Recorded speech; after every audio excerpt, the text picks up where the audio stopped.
When progress followed chemistry instead of choice, it didn't feel like a decision. No debate, no turning point. Progress simply followed the path chemistry made easiest. At the time, nothing about the shift felt intentional. There was no public reckoning, no moment where society paused to agree on a new direction. Change unfolded quietly, embedded in processes and efficiencies that appeared sensible on their own. One reaction replaced another. One method outperformed the rest. And slowly, without ceremony, momentum took over. Human history often celebrates intention. Leaders, plans, and ideals dominate the stories we tell about progress. We point to movements, policies, and philosophies as drivers of change. But beneath those narratives lies a quieter force, one that operates below awareness. Chemistry determines which paths are practical, which are expensive, and which are quietly abandoned. Once a reaction proves efficient, progress tends to follow it automatically, without waiting for permission. To understand why this matters today, we need to examine how choice erodes.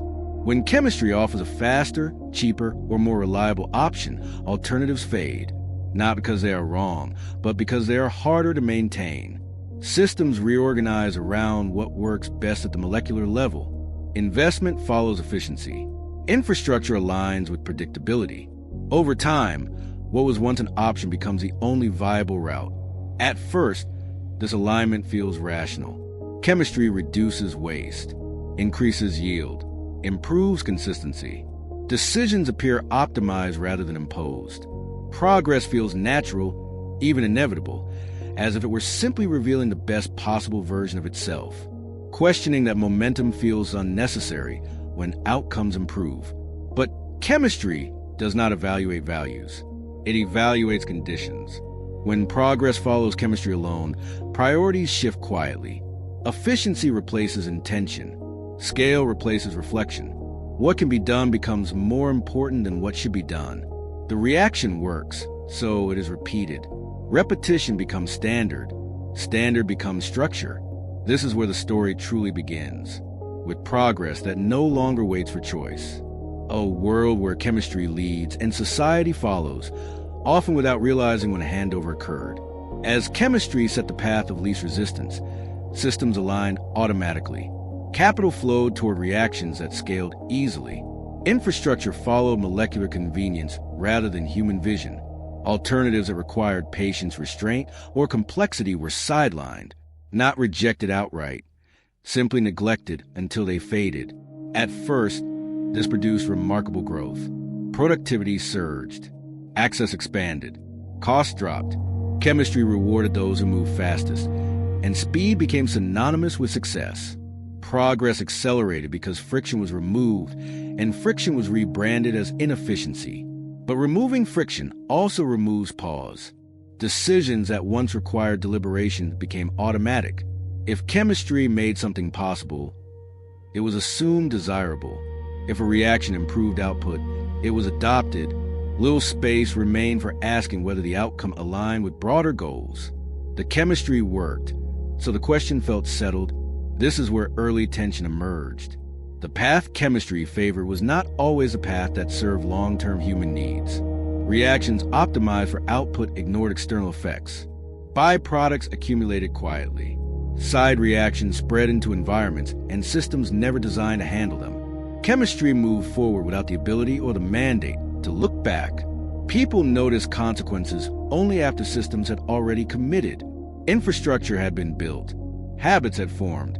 Dependencies had solidified. Changing direction now carried real cost.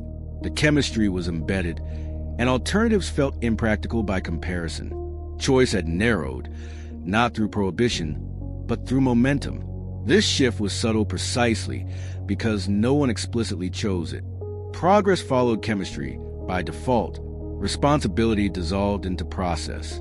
When outcomes disappointed, it was unclear who had decided anything at all. No vote had been cast. No plan approved.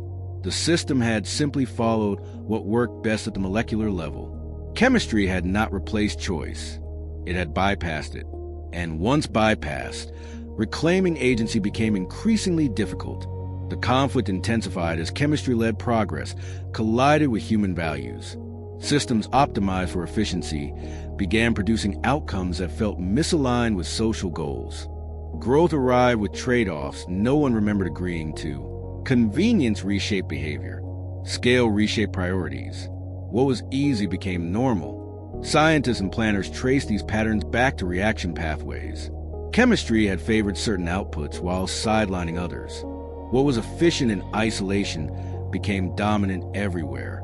Molecular decisions cascaded upward, shaping economics, environments, and daily life. This buildup carried emotional weight because the losses were diffuse. There was no single failure, no dramatic collapse, just gradual drift away from intentional design. Chemistry shaped the world quietly while values struggled to keep pace, confined within boundaries they did not choose. Attempts to redirect progress faced resistance.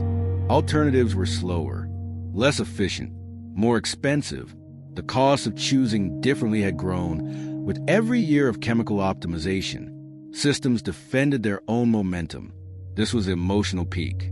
The realization that progress had not been guided by collective choice, but by accumulated chemical convenience. That society had followed reactions instead of reflection. What felt like inevitability was revealed as habit reinforced by scale.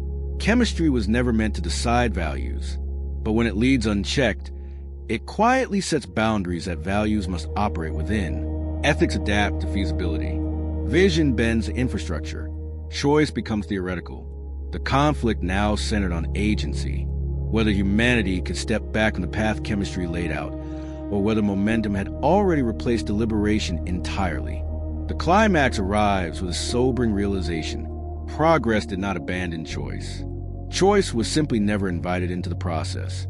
Chemistry offered solutions that were faster, cheaper, and easier to scale. Systems followed because resistance felt impractical. Over time, what began as optimization hardened into inevitability. Progress flowed where reactions allowed it to flow, not where values pointed. This insight reframes responsibility. Chemistry did not mislead society. It did exactly what chemistry always does. It responded to conditions. It rewarded efficiency. It ignored values it was never designed to consider. The resolution lies in reclaiming intentionality. Chemistry should inform decisions, not replace them. When values are defined first, reactions can be chosen to support them rather than dictate them. Progress regains direction when chemistry serves goals instead of setting them.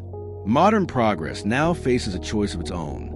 Continue following chemistry blindly, or pause long enough to ask what kind of future those reactions are building. This story is not a rejection of science. It is a reminder that chemistry is powerful, but incomplete. It can show us what is possible. It cannot tell us what is meaningful. When progress follows choice instead of convenience, chemistry becomes a tool again, not a guide.